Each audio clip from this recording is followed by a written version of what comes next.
Morning मेरे प्यारे बच्चों। मुझे उम्मीद है कि आपको मेरी पुरानी वीडियोस बहुत पसंद आई होंगी। इसके आगे जो मैंने पीछे ख़त्म किया था ऑर्बिटल समझा के, उसके आगे अब मैं थोड़ा सा और टॉपिक आपको एक्सप्लेन करने चाह रही हूँ जो कि आपका हाइब्रिडाइजेशन से कनेक्ट है। क्योंकि अब मैं आपको चाह रही हूँ बेटा सीरीज बना के पढ़ाना, ताकि आप केमिस्ट्री में कनेक्टिविटी समझ लें कि आपकी कौन सी चीज़ कहाँ से आती है। आप 10th क्लास में आपने जहाँ से पढ़ के छोड़ा, आपके पास वहाँ सिर्फ 2 चैप्टर हुआ करते थे केमिस्ट्री के, कार्बन एंड इट्स कंपाउंड और पेरियोडिक टेबल।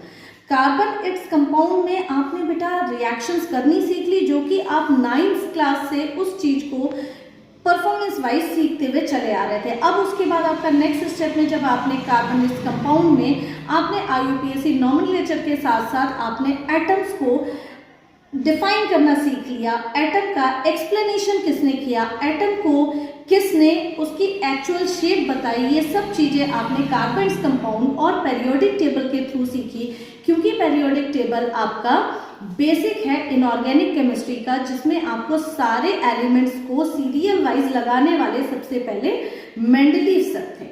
मेंडलीव सर ने उन्होंने क्या किया कि सारे टेबल्स को जब एलिमेंट्स को सीरीज में एक टेबल में लगाया, उसके बाद पेरियोडिक्स के अंदर बहुत सारे साइंटिस्टों ने मिलके उस चीज़ का डिस्क्रिप्शन दिया कि आपका कौन सा एलिमेंट किस जगह होना चाहिए। अब इसके बाद हमारा नेक्स्ट स्टेप बनता है कि एटम तो हमें पता लग गया, अब एटम के थ्रू मॉलिक्यूल कैसे पता करें, मॉलिक्यूल बनेंगे कैसे।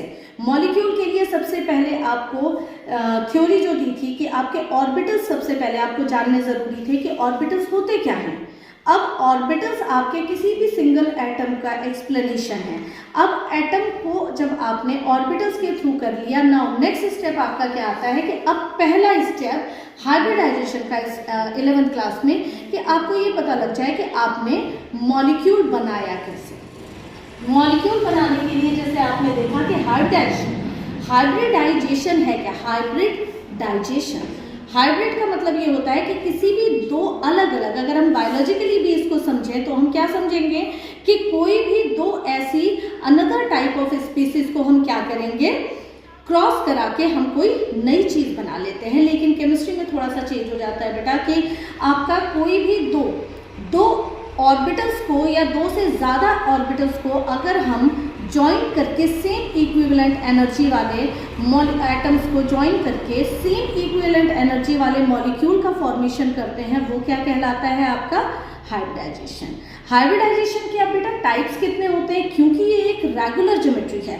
रेगुलर ज्योमेट्री का मतलब ये होता है कि इसके अंदर सारे ही आपके बॉन्ड पेयर्स होंगे, लोन पेयर होने की संभावना बिल्कुल नहीं है। अब आपको बॉन्ड पेयर पता नहीं होगा कि क्या होता है, उसको हम सबसे पहले हाइब्रिडाइजेशन बताने के बाद एक्सप्लेन करेंगे आफ्टर एग्जाम्पल्स के थ्रू, जिसमें सबसे पहले आपका आता है हाइब्रिडाइजेशन। हाइब्रिडाइजेशन आपकी एक रेगुलर ज्योमेट्री है, जिसकी अगर हम बात करें कि ये एक छोटी सी टेबल, ऐसी टेबल है बेटा जो आपकी टेबल पूरी तरीके से आपको एक्सप्लेन कर देगी कि हाइब्रिडाइजेशन होता ही क्या है। बहुत छोटे से रूप में हमने इसे दिखाया है, orbital, number of orbitals, symmetry या फिर ज्योमेट्री या फिर शेप।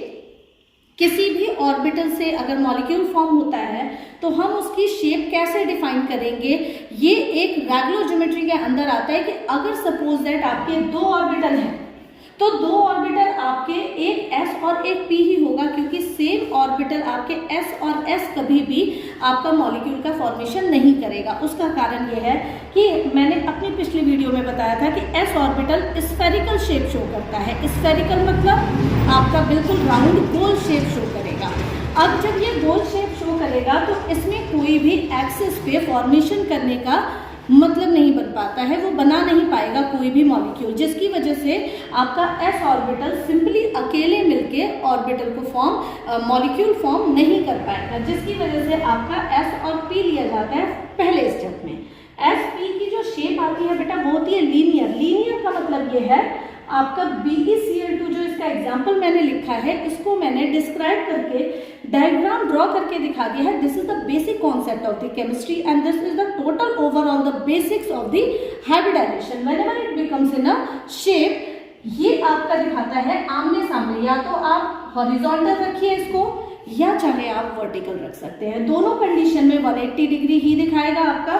सेकेंड कंडीशन आपकी, जब आपके ऑर्बिटल्स बढ़ने शुरू हो जाते हैं, 2 से 3 ऑर्बिटल में कन्वर्ट होता है, तो उस समय आपका p बढ़ता है लेकिन s नहीं बढ़ता है। उसका मैंने आपको एक एग्जांपल भी दिया था, मेरी लास्ट वीडियो आपने अगर ध्यान से देखी हो तो उसमें p ऑर्बिटल के लिए मैंने आपको शेप बताई कि कितने बॉक्स कंटेन करता है। s orbital single box contain करता है, जबकि वही p ऑर्बिटल 3 बॉक्स कंटेन करता है।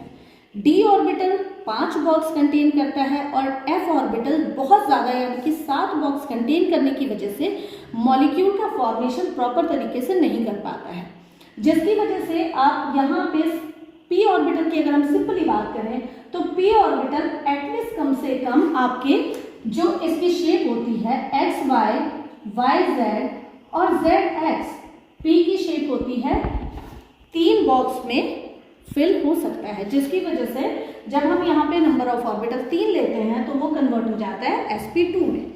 sp2 की शेप आपकी बनती है ट्राइगोनल, जिसको मैंने यहाँ दिखा रखा है। ट्राइगोनल का मतलब एक त्रिभुज की शेप बनती है, जिसमें आपका एग्जाम्पल BeCl2 है, Cl2 है, BCl3 है, जिसमें आपका 120 डिग्री एंगल फॉर्म होता है, क्योंकि आप जानते हैं इक्विलेटरल ट्रायंगल आपका 120 का ही एंगल शो करता है, राइट। नाउ नेक्स्ट वन कि इसमें जैसे जैसे हम ऑर्बिटल्स की संख्या बढ़ाते चले जाते हैं, वैसे वैसे आपके ऑर्बिटल यहाँ पे आप थोड़ा सा ध्यान दीजिए, sp3d, sp3 के बाद आपका सीधे d आता है। उसका रीजन क्या था, मैंने अभी आपको बताया कि अगर आप p ऑर्बिटल लेते हैं तो उसमें आपके पास सिर्फ 3 ही बॉक्स कंटेन करता है, जिसमें तीनों की शेप ये चीज होती है। अब आपको मैं अपने नेक्स्ट वीडियो में इसके लिए मैं थोड़ा सा एक्सप्लेनेशन करूंगी, यहाँ पे s, p और d तीनों की शेप एक्सप्लेन कर दूंगी। d ऑर्बिटल की प्रॉपर शेप भी एक्स्ट्रा एक्सप्लेन करूंगी, ताकि आपको इस चीज को समझने में ज्यादा परेशानी ना हो। Tetrahedral, trigonal bipyramidal, octahedral, pentagonal bipyramidal, ये आपके नंबर ऑफ ऑर्बिट्स के बढ़ने के साथ साथ आपकी शेप्स को डिफाइन करता चला जाता है। जितना ज़्यादा आपके लिगेंड्स या आपके नंबर ऑफ ऑर्बिटल्स बढ़ते जाएंगे, उसमें लिगेंड की संख्या उतनी ही बढ़ती जाएगी।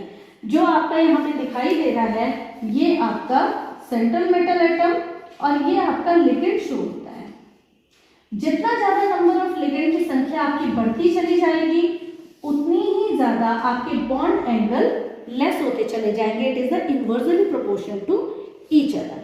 ये तो आपकी प्रॉपर शेप हो गई। ये आपकी रेगुलर ज्योमेट्री, अगर आप इस टेबल को अच्छे तरीके से समझ लेते हैं तो हाइब्रिडाइजेशन बहुत ही आसान हो जाता है। अब मैं अपने नेक्स्ट वीडियो में आपको इससे रिलेट करता हुआ इर्रेगुलर ज्योमेट्री को एक्सप्लेन करूंगी।